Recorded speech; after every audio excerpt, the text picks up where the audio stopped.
So when you're pitching something, there's obviously you have to appeal to the executive in order to get them to be engaged with the story.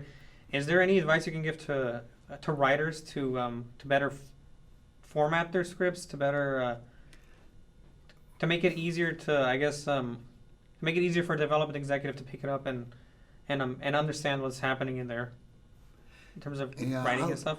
Okay, I'll take you through a process. I don't think a lot of executives really read.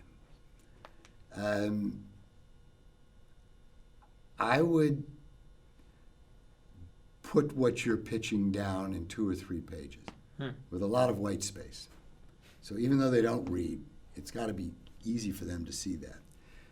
You've really got to hone your pitch so that when you get that opportunity, that pitch is magnetic, charismatic.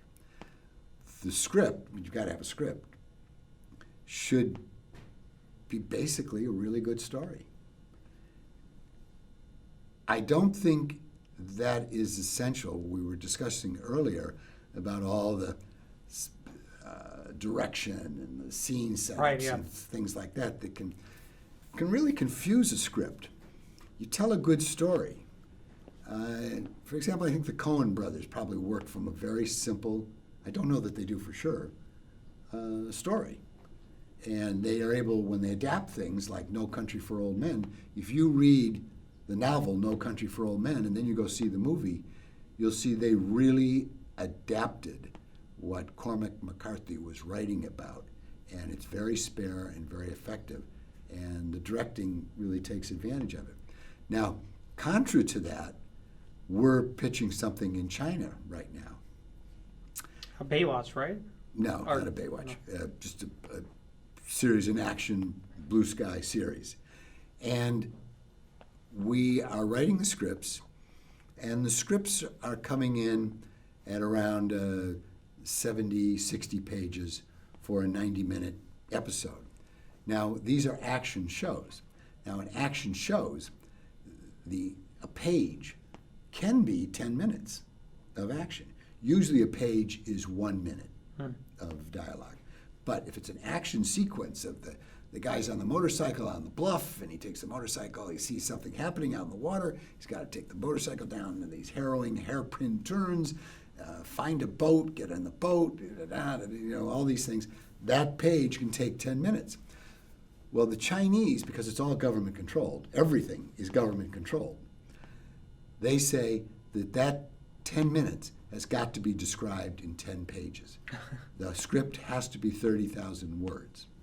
So you get into a situation, and that's just so that the government can evaluate. The government wants to be sure what's going to happen every second of the way. Now, that's not going to work in this country, because in this country, a key element of any production is the director. And the director has got to be able to have his input. And as a matter of fact, if you go to see a lot of movies, the director, one way or another, is going to be a writer on the movie, because he does get very involved in the writing. There's an original script, but then the director comes in and says, yes, but we're going to do this and this and this, and collaborates with the writer. So I know you were talking about a script that you had read with all those kinds of directions in some parts of the world. It was so convoluted in his descriptions where it turned me off of what was happening in the story. Yeah. Was there ever a time where that came up where the story was great, but because it was written in such a way where I think I would have fallen asleep. You passed on it? I probably would have fallen asleep. What happens a lot these days is a lot of times things, especially from young writers, are read by readers. Right. And the readers give it a score, et cetera, et cetera, et cetera.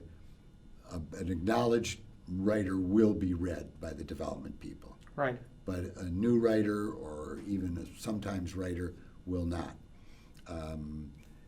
That's why for a writer, it's probably best to do spec scripts for the series that you are auditioning for. Right. Thank you for watching this interview with Syd Vinnedge, and please watch the next video in this series.